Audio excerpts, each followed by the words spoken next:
Bulavinak everybody and good evening. I hope everyone has had a wonderful Women's Day. We've had a busy morning and afternoon of face-to-face consultations here in the West. And now, of course, it's our privilege to welcome you all to our first all-women online budget consultation ahead of our revised recovery budget announcement on 24th of March. Tonight, we'll be actually taking views and questions and ideas from Fijian women and girls, and only from women and girls. So the gentlemen, please save your questions for our next online consultation. Today is all about women, and we've selected a number of submissions from the many that were sent to us over the past few days. We have a team from the office that will be reading these submissions. We'll also be looking through your comments as we go, so please don't hesitate to leave or as a question or idea or as a comment on this video. Our best to address as many as we can. Before we begin, we want to give everyone a brief overview of the economic backdrop to this budget, because this announcement will arrive at a critical time for Fiji, because this world, indeed the world. We had a solid start to our recovery, looking at an historic year for economic growth ahead of us. There are global realities we have to reckon with. Unfortunately, the uncertainty of the pandemic has given way to the uncertainty of strained supply chains, an exorbitant increase in freight costs, international freight costs, and of course now an outright war in Europe. That conflict may be thousands of kilometers away from Fiji, but it is already affecting us. If the war becomes worse, there will be an even more serious global shortage of food, fuel, fertilizer, and other essentials. This is a challenge we will have to navigate through together. So let's all get started, and we'll also take our first question for the night. Daka, thanks.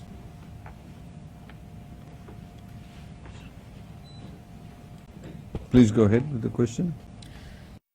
First question is from Ms. Sharina Ali, who's asking whether the wage rate in Fiji can increase from $2.68 an hour to high cost of living.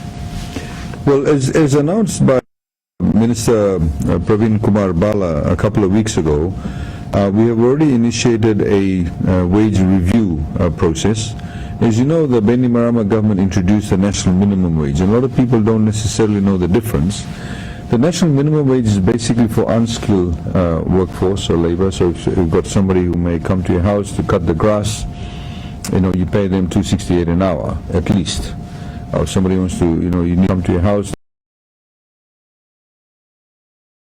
some holes dug up in the ground, you need to put a foundation, you pay them $2.68. But there are other categories, there are 10 other categories of other sectors, of wage sectors. So for example, bus drivers, security guards, waiters, waitresses, the plumber, electrician, etc. They have a different minimum wage rate, and their minimum wage rate is always higher than the national minimum wage rate. So in this process now, when the Bainimarama government introduced the minimum wage rate, we then did subsequent reviews. We have, of course, the last review was done in 2018 at $2.68. We have an independent consultant that comes from Australia that carries out a number of consultations with members of the public, with employers, with employee groups, with unions, whoever else wants to participate in that, ordinary Fijians. And then looking at various factors, looking at, for example, inflation, and looking at sort of the price of goods increasing or decreasing, then they make recommendations to government. So that is being reviewed as we speak. I mean, the review process has started, and there's no doubt, as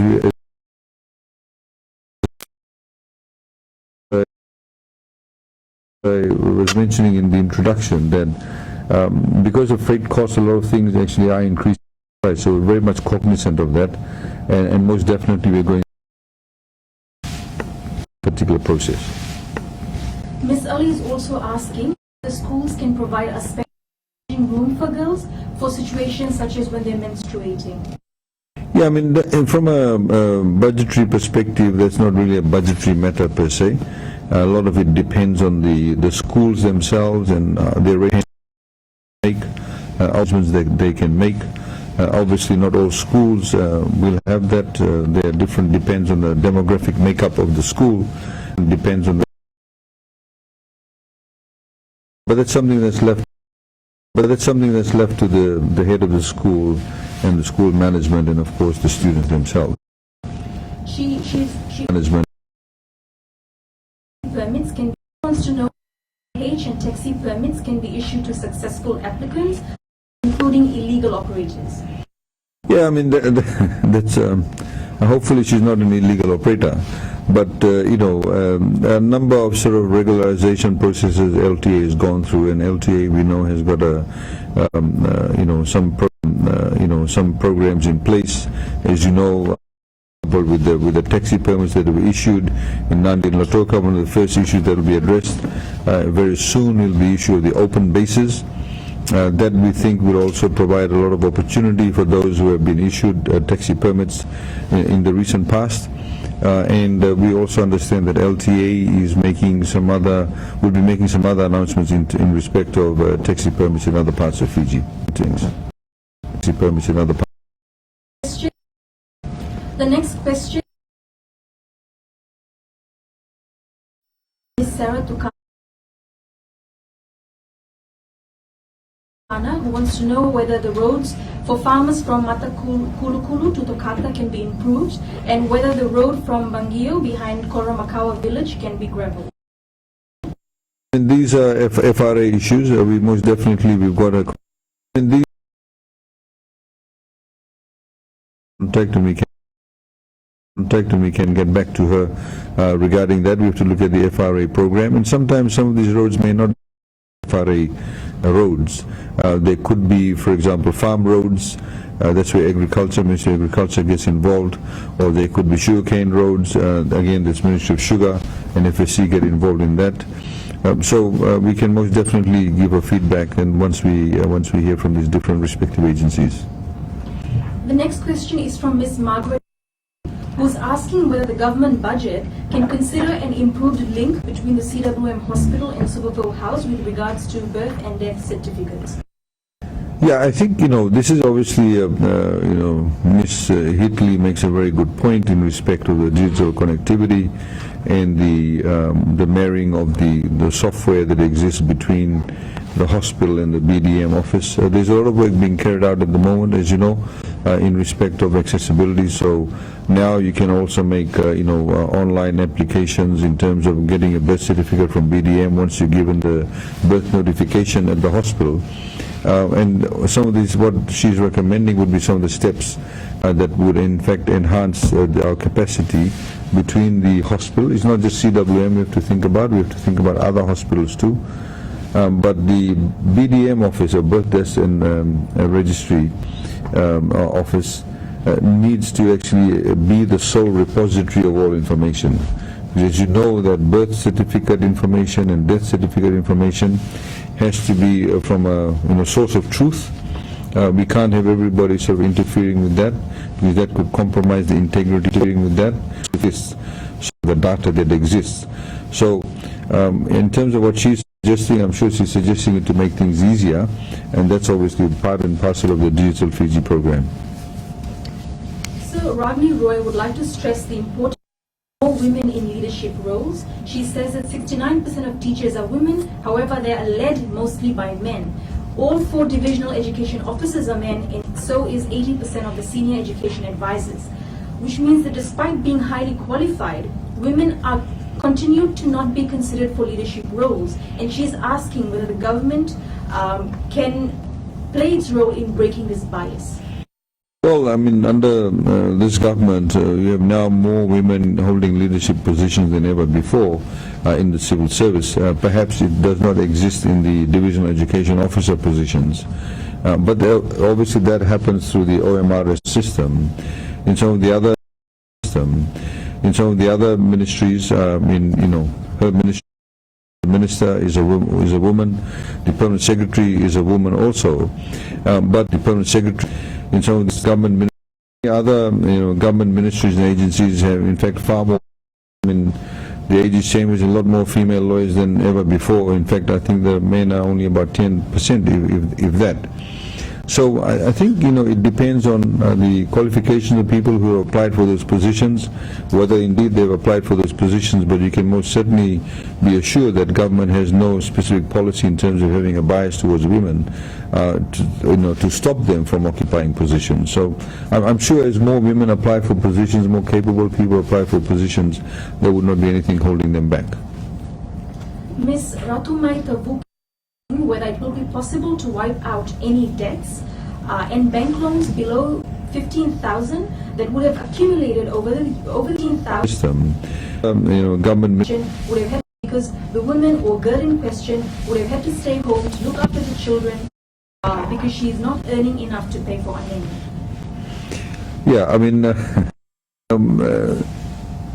the personal debts, we can't tell banks to wipe off people's personal debts.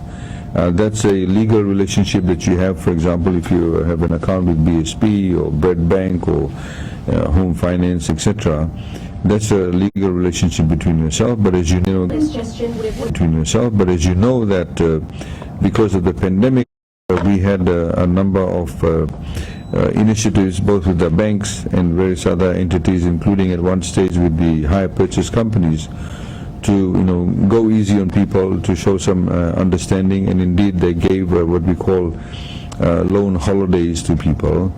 Some banks have of course written off loans. There was what we call provisioning by banks in excess of $100 million. So again, these provisions have been put in place. You cannot, as government, go and tell banks to write off somebody's loan as such. She's also asking whether we can make financial education compulsory in the school curriculum, including how to invest money, how to open a bank account, buying shares, etc. It's a very good point, and thank you for that. I mean, financial literacy is critically important. As you know, that the Ministry of Education is now beginning to have some what we call, some civic subjects, not just about government constitution and how things are run in terms of civic duties, but also in respect of financial literacy. And you can be rest assured that there would be more a curriculum or syllabus based on this type of what we call, life sort of subjects in the literacy. Maths, as you know, we talk about maths. A lot of people don't necessarily want to do algorithms or algebra, but they want to be able to have a fundamental understanding of, maths itself in terms of keeping accounts, in terms of how to do transactions. So that's a completely different area where a completely different approach to maths. And indeed, that's something that government has been very much focused on. The Minister for Education, in fact, has been talking about the kind of having a diversity in the syllabus. So more people who are inclined, for example, in terms of going out into the workforce earlier or starting up their own businesses or understand about investing can do so, as opposed to those who may, for example, want to pursue, an academic line as far as maths is concerned. So we need to be able to have that differentiation and concern. So we need to talk about maths. A good point that she does make. And so Ms. Ratuma, her friends are qualified female carpenters, and she says they have tried applying for grants in order to purchase power tools and other equipment. However, their applications were denied. So would it be possible for the government to be able to fund such groups?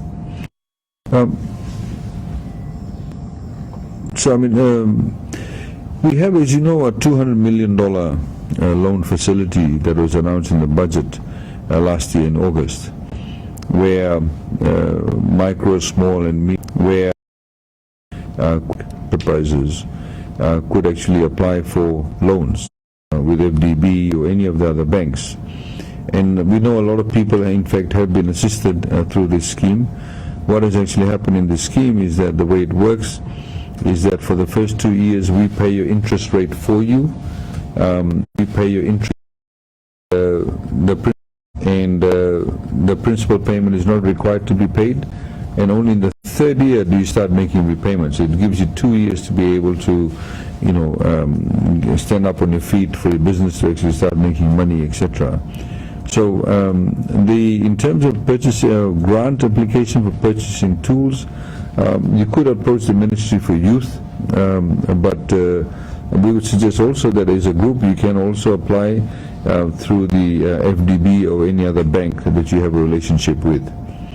They also, is saying that you're a qualified carpenter and you want to set up your own business. Again, I mean, it could be, I assume the tools that you want don't cost, tens of thousands of dollars. If you have already some clients, etc., you will be able to demonstrate this to these banks that you do have customers and therefore you have the ability to repay the loan in the third year. So please, we would recommend that you do apply for these loans. FDB so far has been giving the largest share of the loans under this particular scheme. You don't pay more than 3.99%. They get the money from the Reserve Bank of Fiji at 0.25%. They lend to you at 3.99%. You don't make any payments for the first 2 years. We pay you interest rate, and then of course the principal payment is made in the third year. Thanks.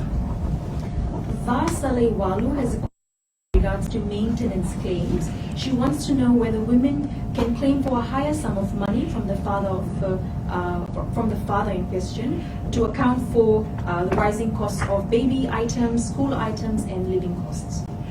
Yeah, again, I mean, it also depends on the mother and father that the maintenance claim is made between. It depends also on the living or the earning capacity of the person who's actually paying the maintenance. So we can't, for example, say that everybody must, for example, pay $300 a week when the person who's earning may be earning only $300 or $200 a week. So that again depends on the individuals that are involved. But most certainly we take your point about how things have increased in price, and the courts need to be able to be need to understand that this has happened, and perhaps that they could also invoke a higher sum depending on the capacity of the person who is actually paying the maintenance claim. Sharon Lata is saying that due to increasing living, basic food items should be considered under the no VAT scheme. What do you have to say to this?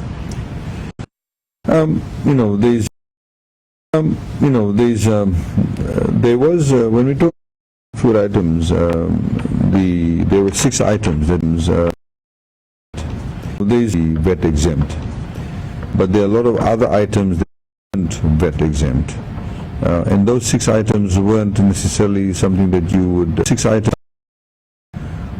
always buy, but there are other items that you always had to buy. So for example, people need to buy toothpaste, people need to buy soap, people washing powder, soap, they need to buy washing powder, they need to, of course, they buy rice, they may buy tin fish, they may buy garlic, onion, potatoes. A lot of these items that I've just stated, in fact, weren't VAT exempt. One of the things that we did do to be able to reduce the impact was that we overall reduced VAT. It used to be 12.5%, we reduced it to 12% some years back. We also now, for example, in the past, reduced the duty. Last couple of years have reduced the duty, because it's not just the VAT. The duty items also has an inflationary impact on goods and services. But at the moment, as we mentioned in the introduction, overall in the world, the price of things are going up because the freight costs have increased significantly. I was just told yesterday by a business person that one of the cold storage facilities, the containers that he brings from overseas, where he used to pay $5,000 for a container, the same container is now costing him $15,000. Is now costing him has tripled. So the price has tripled, and what he needs to obviously is to pass on that cost. But that's what he's going to do. So we will see an increase in the going to do. This has tripled. Price of generally imported items overall until it plateaus off probably in the next 6 to 12 months or so.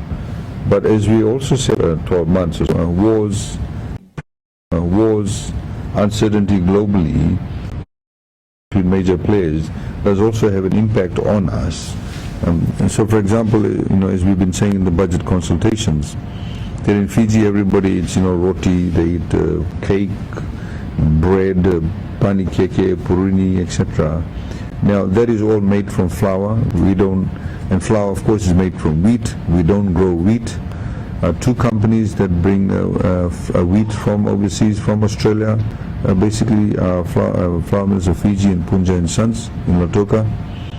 These items and Sons, wars when they sold. So when they bring in the wheat, they ground the wheat, they put stuff in it, and you get flour. But they just can't sell it whatever price they want. It's price control. FCCC then comes along. They submit their claims. They say that this is how much we bought the wheat from Australia. These are labor costs, electricity costs, etc. And then FCCC say, okay, FCCC then says you can make only this much of a margin. They don't sell it to you directly. They sell it to the supermarkets. They don't sell it. Price controls, also price control at the retail level. In other words, when they buy the flour from Punja and Sons, they will then say these are costs, our storage costs, shelving costs, the rental costs, etc. And then there's a margin also allowed for them to make. So it's all price control.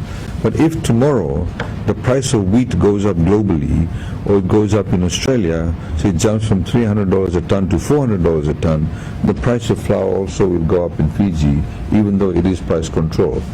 So those items also, by price controlling, it also helps us to be able to manage the prices that are in place. I can understand what Ms. Lata is saying, but that's something that we have to be able to, figure out and navigate our way through in the next few months. Ms. Lata has also raised whether a second residency permits can be issued on a needs basis for people who genuinely need it as an extra source of income. Yeah, I mean, as we said, that the LTA will be issuing, calling for more expression of interest for taxi permits. But from what we understand, not in the Nandi Lautoka area, but in other parts of Fiji. Lithia is saying that we need more scholarship in the healthcare sector, as healthcare workers such as sonographers are deprived of getting proper qualification, since programs are not available locally and are very expensive for international students. However, sonography remains an essential part of patient management in terms of diagnostics. Yeah, I mean, Ms. Balanevalu obviously is correct in her assessment about the type of qualifications that require the skill sets, the technical skill sets that's required in terms of healthcare workers, in particular, running machines, and some of it is not relevant, some of it is not. We have been investing, as you know, with doctors and also with nurses. That's something obviously that we want to encourage. There is also that's something obviously to understand that we need to also bring in more private sector participation into this space. And it does not mean that therefore you won't get a job, because the private sector will also need to employ Fijians for those jobs.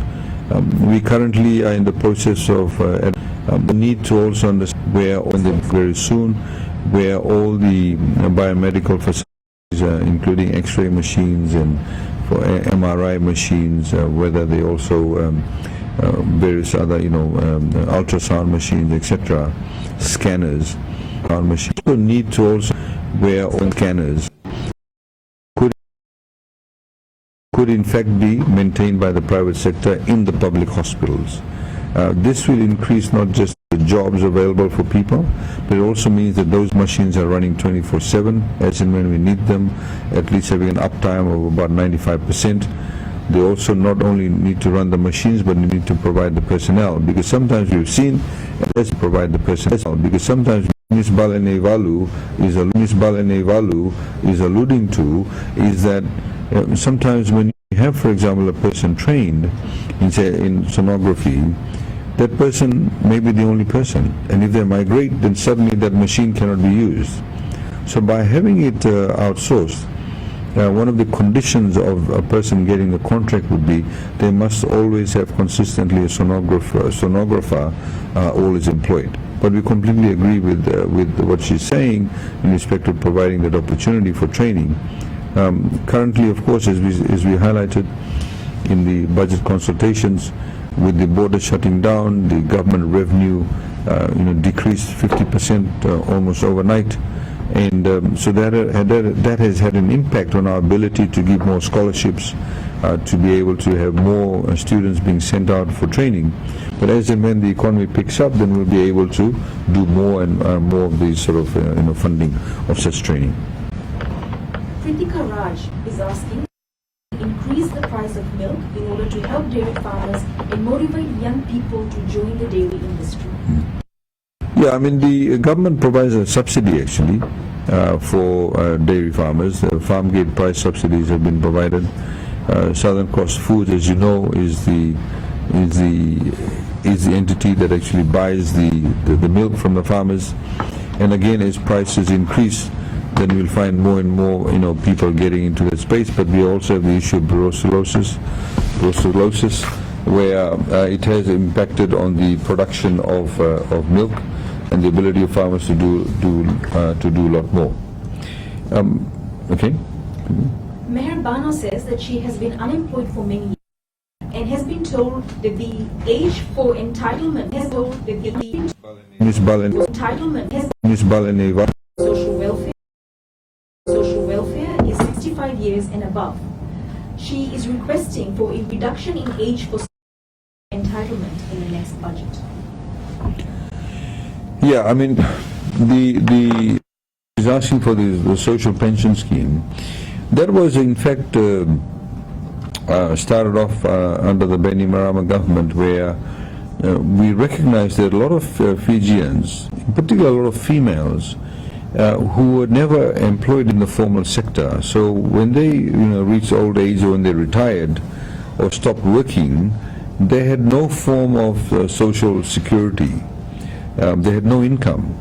Unlike people, say a person who had been working in the formal sector, where they had FMPF deductions, the retirement age of 55, they could get a pension or they could pick up the lump sum, and so they had some form of revenue or income that came to them even after they stopped working. A lot of women, for example, who live on farms, have been doing farming, living in the villages, in the maritime areas, or people who sort of worked in the informal sector where there is no FMPF paid, what in Fiji we call house girls. Unfortunately, we say house girls or housemaids. A lot of these people have actually gone through their entire lives working for people, but they never had FMPF. So when they reached later on in life, they had no form of security. This scheme started off, we started paying $100. So it started off with a lesser payment, then we now reached $100. It was at the age of 70. Now it's been reduced to the age of 65. So Ms. Bano will be entitled to this once she reaches the age of 65, as the current policy does state. So in respect of reducing the age for social welfare and entitlement in this particular space, that's something, of course, we do through consultations, but we also have to have the capacity, because we can't just do it for her. We have to then do it for everybody else at the age of 55, and we found a lot of people still at the age of 55 are fairly mobile, and people in particular who work in the informal sector continue to earn a living from that particular source that they have. So at this point in time, we won't be able to say to Ms. Bano that we will reduce it to 55. Sir, Miliakere Nasoro Walu is the Director of Nursing Services, and she's requesting the government to consider risk allowance to women nursing staff working in St. Giles Hospital or for people facilities in Fiji, any mental health facilities in Fiji. Okay, we note her point. We do at this point in time, for example, we used to pay before COVID, for example, rural and maritime allowance to people who went out to those areas. Is what we call like a hard posting. But of course, because of COVID, we did stop payment of that, because we did not reduce civil service pay. So that's something obviously to consider, perhaps not now, but later on in the future. She's also asking the government to support education through scholarship by TELS. Currently, there are only 6 scholarships awarded to nurses through TELS. Okay. Certainly, again, as we said, we want scholarships, in particular for people who already are working and want to specialize. Please be rest assured that we do have an agenda regarding that. We just need to have the capacity to be able to do so, because, as you know, there's a lot of competing interests. As part of the budget, we have to be able to meet all the different expectations and requirements of members of the public. So we can do wherever it's possible. We also recognize that we need to be able to invest in the future. We need to be able to ensure that we get the specialization that is very much required by the health sector too. So you're absolutely right in respect to what you've said. We just need to have the capacity to be able to do more. If we have the capacity, we'll most certainly be able to increase the number of scholarships to nurses in the specialization areas. Finally, she comments on review for pay for nurses in order for us to compete with the private sector rates. Yeah, I mean, you know, some benefited because they've gone to the private sector. I'm sure she is also aware that the nurses used to get far less paid after the review of the civil service. The OMRS came into play. Some of the nurses, in particular the specialist ones, got quite a substantial increase compared to what they used to get previously. So we always in mind to make sure that there is some level of assemblance with the, you know, benchmarking assemblance with the private sector. But of course there's a lot of security in working in the civil service, and we did not, there was a lot of calls, as you may recall, some politicians had said we need to reduce the hours of civil servants or reduce their pay. Some had said, we decided not to do that. We did make some adjustments. So for example, meal allowances came to $10 per meal. We made some adjustments there. Some of the rural maritime allowances were stopped, but as a government we decided that the policy was that we should not cut people's salaries. And as you know, in the private sector, a lot of people had reduced hours. A lot of them actually lost their jobs. A lot of them, in fact, had reduced hours. A lot of them had to take pay cuts. Some of them by 50%. That did not happen in the civil service. So I think there's a lot of people who do appreciate the position that government did take, and we obviously want to continue with that position. But no doubt, when we have the capacity, we should be able to review the salaries in the civil service as and when we have the ability to be able to cater for those increases.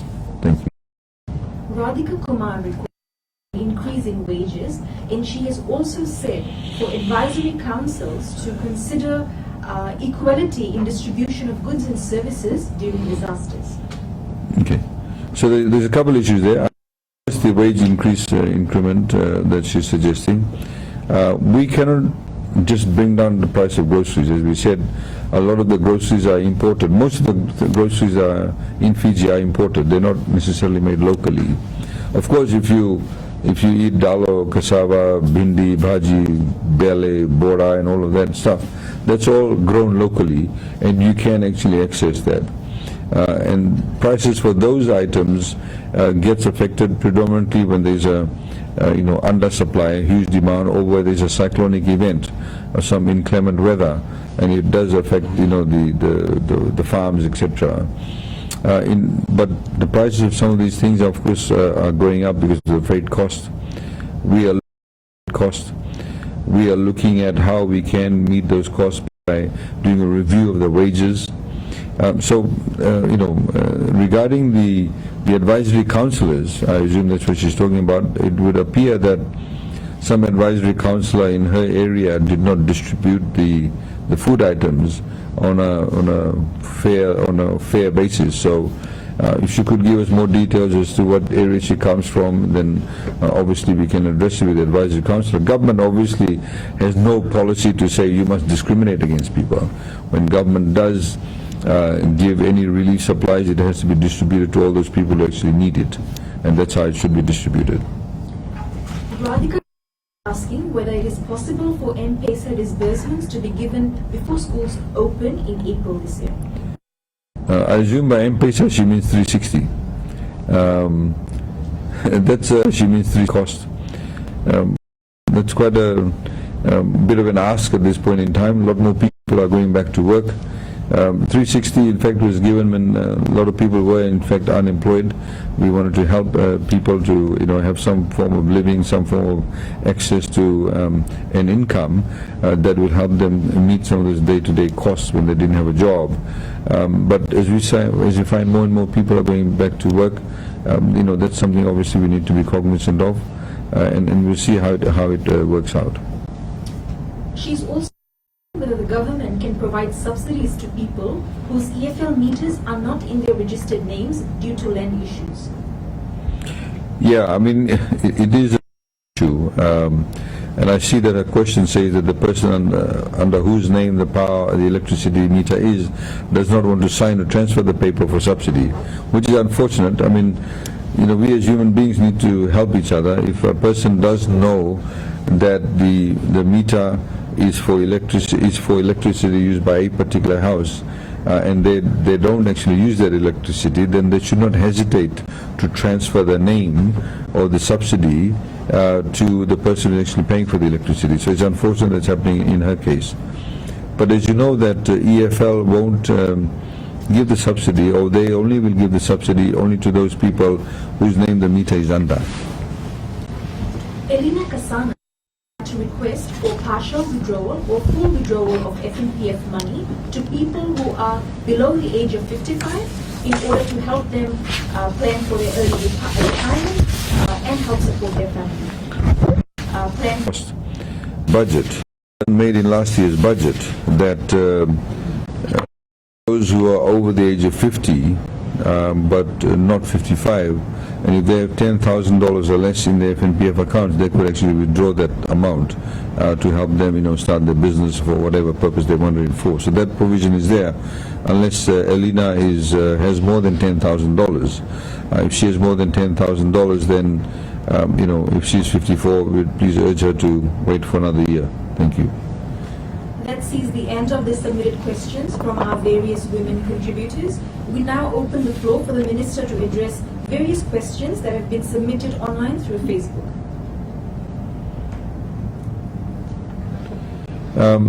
So I've got some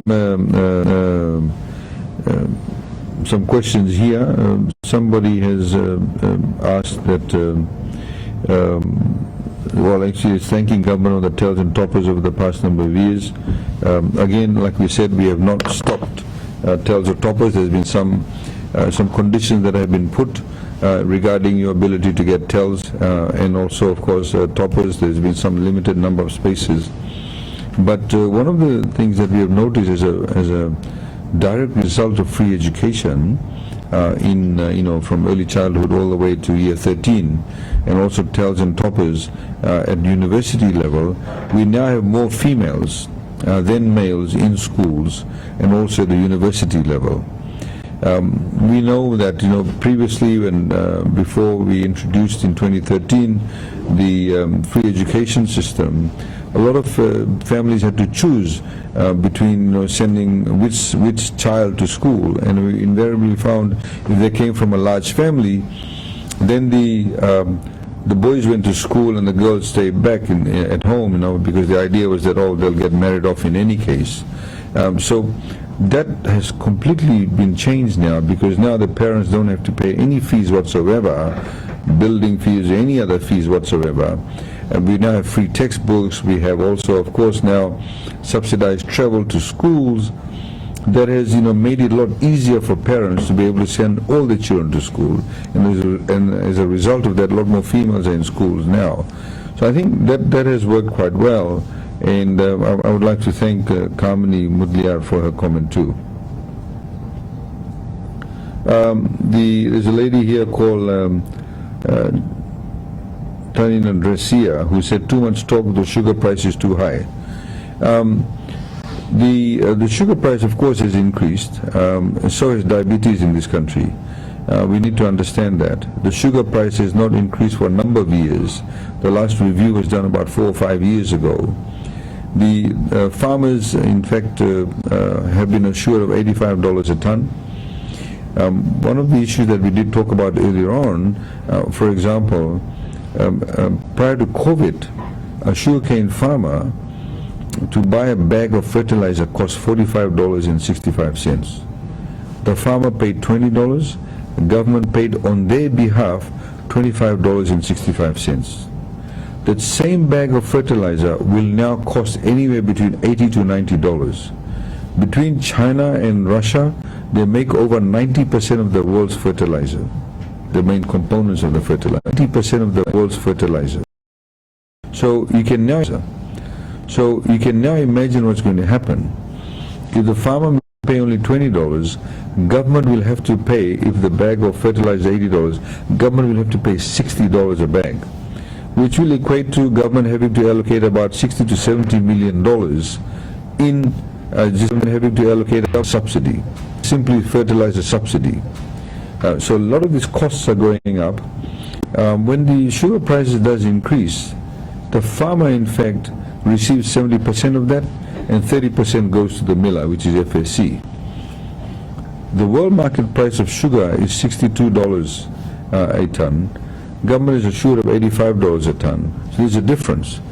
To be able to pay for the difference, government has to allocate $50 million at least that is a subsidy to make sure in the budget, to make sure the farmer will get $85 a ton. So with this slight, we would also ensure that government will be able to help the farmers even more, because now they require more assistance. But I also like to mention to this lady that should also simply, we should also try and wean ourselves off in terms of intake of sugar. NCDs is critically high in sugar. We should also as we are speaking, somebody's toe is probably being amputated or foot is being amputated because of high levels of diabetes. So it is actually not all talk. Levels of diabetes. We are actually having to address a number of issues, and please try and understand. In the same way that something that would have cost, $10, say, for a bundle of dalo, no longer costs $10 a bundle of dalo. So, you have to make those adjustments that do happen. And also, I think the other point that we have to make is that the sugarcane industry, of course, is very highly subsidized. We are actually having to government is providing a lot of assistance to them. With the sugarcane price, of course, increase, 70% of that will go to farmers. Will give some financial, which we have to feel as a government too. Raj says, can girls in years 10 to 12 also receive vouchers for sanitary pads? Look, thank you for your feedback. We want to clarify that sanitary pads, in fact, are for those right from year 7 to year 13. And she's saying, I think she's saying it's just available to year 9, which is incorrect, because we do recognize that some girls may, start menstruating earlier than others. So the moment they start menstruating, those sanitary pads are actually available to them. Some may start, menstruating when they're year 7. Some may start menstruating when they're year 10. So whenever they start menstruating and they're in school, the sanitary pads are available to them.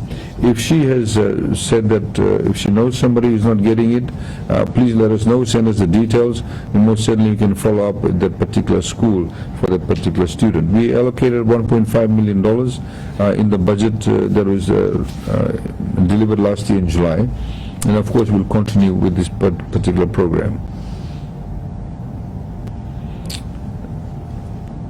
We're also getting some comments from a lot of males, but please, we just want to remind them that this is just only for females. And there's somebody who said here that you cannot break the bias by mandating the appointment of women through laws or make equal representation in government departments, boards, or companies mandatory. Women want to be appointed and married too, not be given handouts or token positions simply because they're women. Get there on merit. If you've got evidence of gender bias when it comes to hiring, file a claim in the Employment Tribunal or Employment Relations Court. Discrimination based on gender is unlawful under the ERA, which is absolutely right. And we are most certainly not discriminating, but we're most certainly recognizing the contribution of women. And you'll know most certainly that in government, a lot of the positions were never given to women previously under the old system because they were seen to be traditionally male positions. But under OMRS, anybody can apply for positions, whether they're male or female, or indeed whether somebody is 25 years old or they're 45 years old. So you'll find, you'll be very pleasantly surprised, that a lot of people, in fact, are holding positions in government, that positions were never held by young people, never were held by women, but which we're holding it now because of OMRS. So that system is critically important to ensuring that we get people for the right positions, and by doing so, we are seeing more and more women being appointed because they are getting there on their own merit, not because they're of their gender necessarily, but because they've been now given an equal footing, whereas previously they weren't. In fact, the system discriminated against them. Some of it, of course, in a formal sense, and a lot of it was in an informal sense, a kind of nudge, wink, type of old boys club that existed, or network that existed within the civil service. That does not exist anymore, and this is why OMRS is critically important to carry on with. I've also got some other questions that were sent to me, or issues people want me to talk about. Was about the unemployment assistance. As you know, that we've given about $500 million to people in some form of unemployment assistance, or the $50, or the 2 rounds of $90, and the 2 rounds of $360. That, of course, rounds of $90 very much has helped people very much. And currently, because people start going back to work, the borders are opening.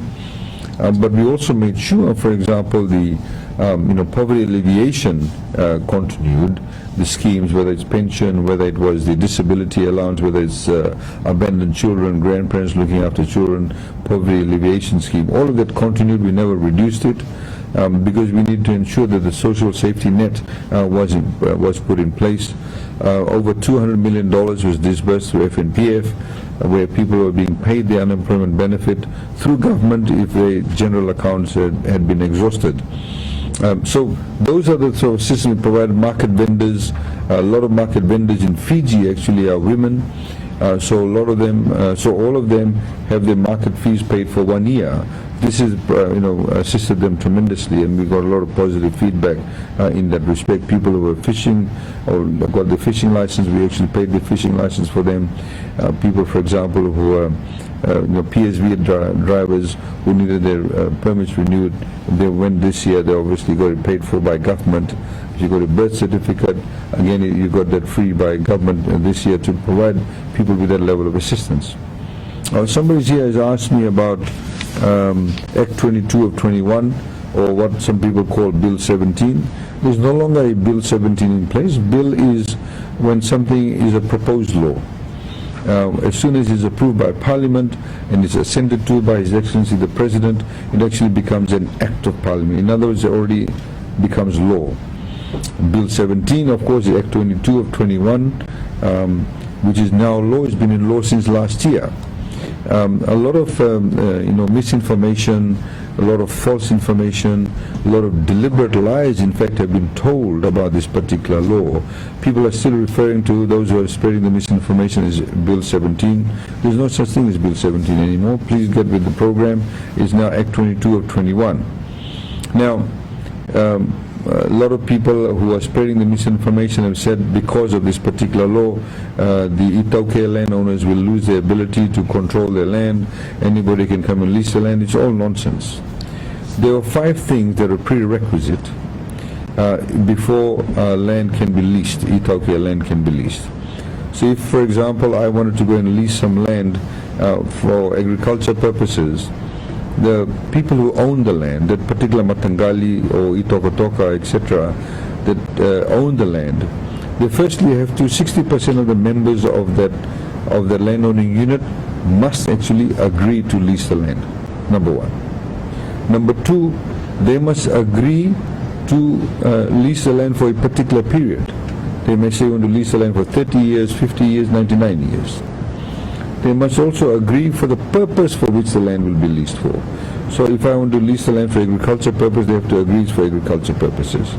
Then they have to also agree as to how much premium they'll get, because TLTB will come in value and say this is the premium you have to pay to actually be able to buy the lease. Then they also have to agree as to how much they will get on an annual basis in terms of lease payments. Now, all get on an annual requirements existed prior to this law coming and still exist till today. Nothing has changed. Nothing has changed, absolutely nothing. What has changed is when I, for example, have got a lease or agricultural lease from a particular Matangali or landowning unit, then if I want to connect the land with water, if I want to connect the land with electricity, previously I had to go and get the permission of TLTB. Landowners never gave the consent for that. There was not a landowner gave the consent issue. It's an administrative issue. Landowners have to agree on this 5. They've already done that. The lease has been issued. For connecting water, electricity, or if I wanted to go and, for example, borrow money to build my farmhouse or borrow money to use, to buy a tractor, for example, each time I had to go and get a consent from TLTB. It was an administrative matter. Sometimes it would be delayed. It caused frustration because I've already paid the lease money. I've already paid the money to the landowners, the premium. I'm paying the annual lease. They've agreed to lease it to me for, say, 99 years for agriculture purposes. So this was the administrative matter. That has been removed. So once you get the lease, once the landowners have agreed to these 5 things, once you've got the lease, you can go and connect it to water. You can go and connect it to electricity. You can go and get a mortgage. If you, for example, want to change banks from, say, BSP to Bread Bank, you don't actually have to go and get the consent of TLTB. And it does not in any way undermine or affect the rights of the landowners. However, if I want to, for example, sell my land, the agricultural lease, if I want to sell it, I have to get the landowner's consent. If I want to subdivide the land, I have to get the landowner's consent. If I want to change it from agriculture to tourism, I have to get the landowner's consent. All of those still remain. And that's the long and short of it. There's nothing magical about it, there's nothing hidden, there's nothing about it. There's nothing untoward about it. So there's a lot of misinformation being spread, but we're also glad a lot of landowners are now getting the correct, glad a lot of in the same way, for example, before 20 elections, it was said by some politicians, don't vote for the Prime Minister, don't vote for Prime Minister Benny Marama, don't vote for this constitution. If you do so, you lose all your land. Did not happen. Elections came and went. The Prime Minister is still the same, the constitution is there, no land was lost. None of the rights of landowners were affected. In 2018, they the same way said that Kandavu has been sold to China. Elections came and went, Kandavu is still with Fiji, it hasn't gone to China. Now we have another elections coming up, so they now brought this nonsense called Bill 17. Act 22 of 21 does not in any way undermine the rights of the iTaukei landowners. In fact, what it does, any land more, it makes iTaukei land more attractive, and the value of the land increases now. So I'd like to directly undermine, actually ask this question, the person who actually asked this question regarding Act 22 of 21. There's somebody who's also asked a question here about, there's somebody clearly asked the name, see the name clearly, asked the name, saying that, what are we doing in respect of the economic diversification? This is actually a very good question.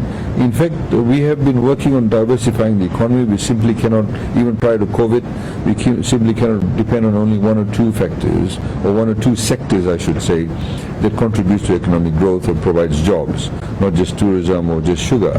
We need other sectors that will contribute. One area that has really grown significantly, and 3,000 new jobs have been created in the past 2 years, even during COVID, is the BPO been created in the past. Actually asked the BPO sector, the business processing outsourcing sector, where we now have Fijians who have who are answering phone calls for some bank in Australia, where the customer in downtown Sydney is calling the bank branch. The calls actually get diverted to Fiji, so we have a Fijian actually answering the phone for them. They're giving them customer information. So it's not just call centers, but also, for example, bookkeeping, accounts, insurance claims. All of those things that could be done in Australia are now being in Fiji. In fact, a lot of this type of businesses was in fact outsourced from Australia, and they went to countries like Philippines, or they went to India. But now, because of COVID, a lot of these companies, in particular in Australia, want to bring it closer to home. And Fiji obviously is very attractive for them. As you know, government has in the past number of years liberalized the telecommunications sector. We have now more SIM cards in Fiji than actual people in operation. We have nearly everybody's got a smartphone. People are very tech savvy. Our young population, over 70% of the population below the age of 40. They're very tech savvy. They're very good in customer relations. We've got very good ability to communicate with people. We have the telecom sector has got very attractive rates in terms of the telecommunication cost. The internet speed is good. The bandwidth is good. So a lot of companies are actually looking at relocating those types of businesses that exist in the Philippines or India to Fiji, and we're obviously benefiting. 3,000 jobs were created in the past Fiji, and we obviously was created in the quite significant. The age group of people that are employed in this sector are generally between the ages of 19 to about 32 or 33, which is also good for our youth because they do get jobs in the sector. So that's one area that we're very excited about. We have allocated in the budget announced last year a $300,000 grant to the BPO Council. It's called Outsource Fiji now. That's the brand name for that. There's recently some conventions that were held, a workshop. The Minister for Commerce and Trade also attended it a couple of weeks back in Brisbane.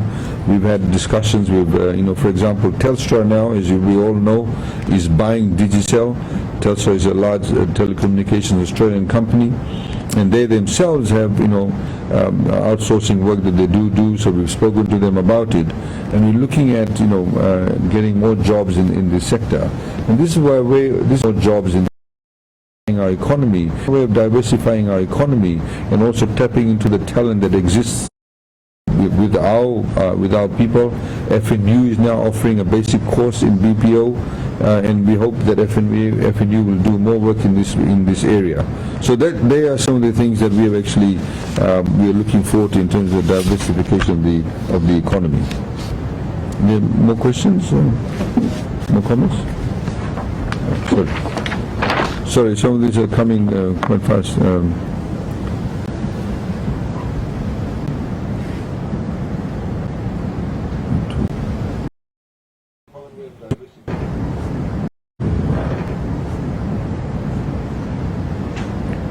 Some of the free education will continue, and the free water subsidy, and the electricity, and the GP access. Yes, definitely, despite the government revenue reducing by 50%, we found that of course we found that the government revenue dropped significantly, but government made a decision under Prime Minister that a lot of the basic fundamentals of growing the economy must remain in place. So free education remained. We have not cut back on free education. Some adjustments have been made to tails and toppers, but free education is continued. Tails and toppers are still continuing, with some adjustments being made. As you know, that for the last year, some adjustments. 100% of electricity bill for those $1,000 was paid for. We had EFL agreeing to pay 50%, and government paid 50%. That has finished now, but government still continues to pay 50% for all those households that earn less than $30,000 a year. Households that will continue. One way of still continuing with the what we call the subsidy free water program for households that earn less than $30,000 a year. We give over 90,000 liters of free water to them also per year. So all of that is continuing. The agricultural assistance is continuing. Some of the new initiatives, because of COVID-19, of course, and because people, for example, having to go to the hospital or the health centers for some minor ailments, maybe they had a headache or a small cut, etc., or need to get something checked, the blood pressure. People who could not afford to go to, private doctors, people who could not afford. One way of diversity called GPs, all went to the health centers, all went to the hospital. So what we did do was we called for expressions of interest. The general practitioners, the association, the college of practitioners wanted to do one price bid. We said no individual doctors from individual must put in the towns and cities, must put in the individual pricing. As a result of that, we had over 15 doctors across Fiji, mainly in Vitilevu, that put in, that were accepted with the expressions of interest. So if you go to them now, we are currently in Nandi, so there are 3 doctors in Nandi under the GP scheme. So if you go there, before you used to go to a hospital, public hospital, or go to a health center, if you go to must put in the, we pay your fees for you, the doctor, we pay for you on your behalf to the doctor. So we also have now advertised. We want to get more doctors onto the scheme because it actually is working well. A lot of people are finding benefit from this particular scheme, and we're also seeing that it's provide much better health services. So we look forward to that obviously continuing, because it does ensure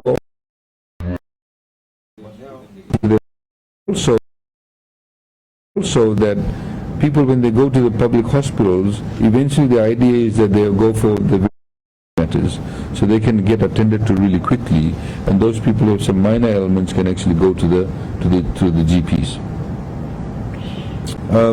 Somebody said, what other prices do we expect to go up globally? Well, as we mentioned, freight has gone up quite significantly. We have seen the cost of fertilizer, as we mentioned earlier on. Price of fuel, it's now gone up to $110 a barrel, which has an impact, of course, on things like transportation in terms of energy. So those are some of the areas that we expect, increases to obviously take place. Freight cost has an impact overall on anything. So whether it's consumables that we buy, or whether we buy food items from overseas, that will have an impact. We expect that to continue to increase, and then after a while, we expect from 6 months or so to plateau off. We don't know exactly, nobody knows at this point in time what's going to happen as a result of what's happening in Ukraine, between Ukraine and Russia. But that part of the world does supply gas, cooking gas, etc., to Europe. If that supply chain is because of the war, that means there'll be less gas available in the world. So therefore, must put in the there'll be a higher demand. So countries like Qatar that make, extract a lot of gas, there'll be high demand for that, so we can expect prices of gas to go up also. So these are some of the things that we obviously anticipate, we should anticipate as a country, as individuals, that can happen, that could most likely happen. And for us, from the budget purposes, we have to look at how we can mitigate against those costs. And a lot of it, of course, is how we Europe out of our control, out of our control too. Any more comments? Control.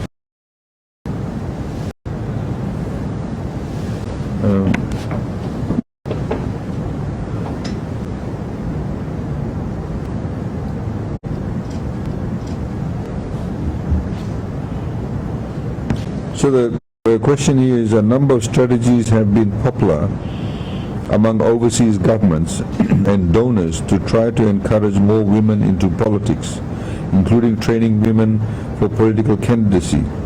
provide, including training, capacity building, funding or capacity building on funding for fundraising for women candidates, and including women as election monitors, as well as mobilizing female voters.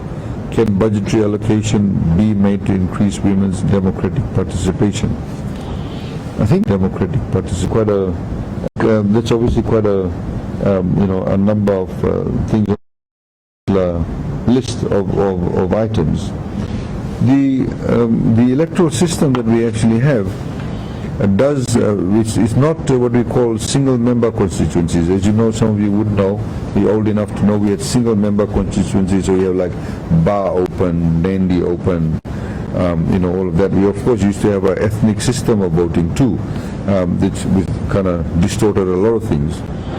But in countries like Australia, you have single member constituencies.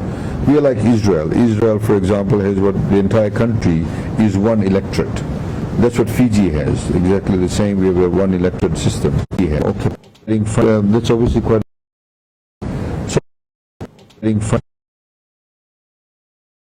So the idea being that political parties, when they know that they have one electorate, they need to be able to appeal to as many people as possible.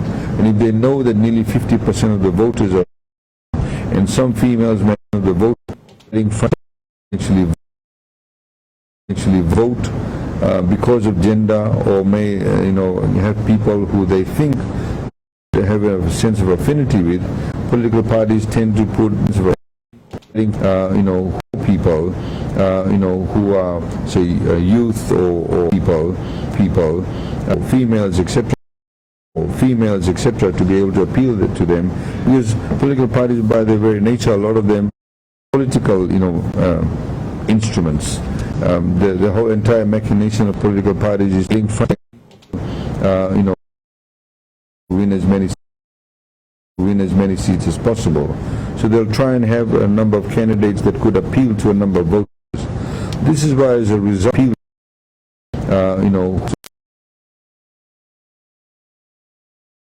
of this electoral system, we saw the highest percentage of female representation in Parliament than ever before.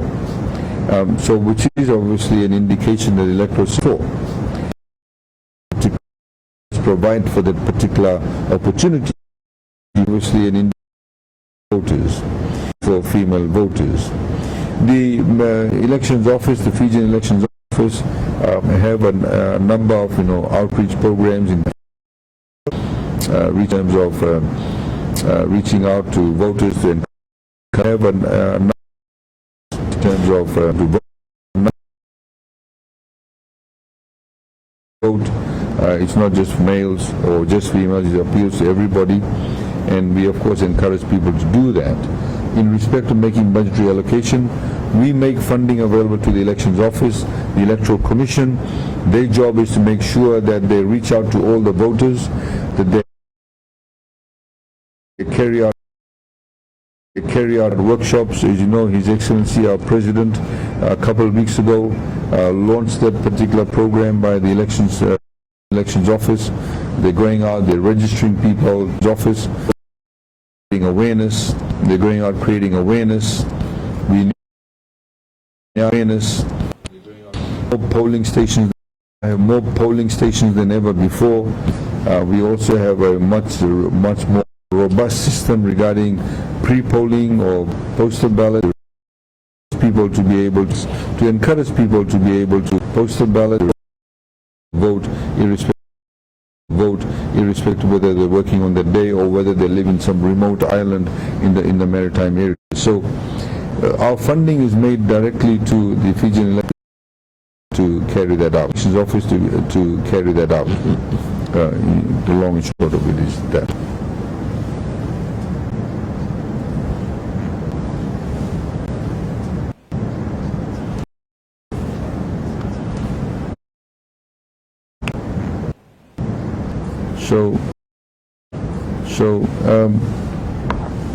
Maybe we just wait for another couple of minutes, more questions, then we can bring the consultation to an end. More questions, then we But please remember that you may not want to come online. Some people do get a bit, they're a bit private. But you can make your individual submissions, and we'll actually put email address. You can make your email address so that they can see the email address on the screen, to which you can send any of your views. We like to hear all kinds of views, different views, and it also helps us to formulate the budget. We have over here in this room the team from the Ministry of the Budget, and they are also listening, and obviously information too. So you can go to budgetation at economy.gov.fj to send in your submission. FJ economy, and we'd really appreciate that. Or you could also hand deliver it to Budget Consultation 2021, 2022, Ministry of Economy, Balabwe House, 10 Royal Island Balabwe House, Victoria Parade, Suva. Or you could, if you wanted to post it, it's Ministry of Economy, Budget Consultations, PO Box 2212, Government Building, Suva. So I'd like to thank all the ladies who have participated. So we've got another one.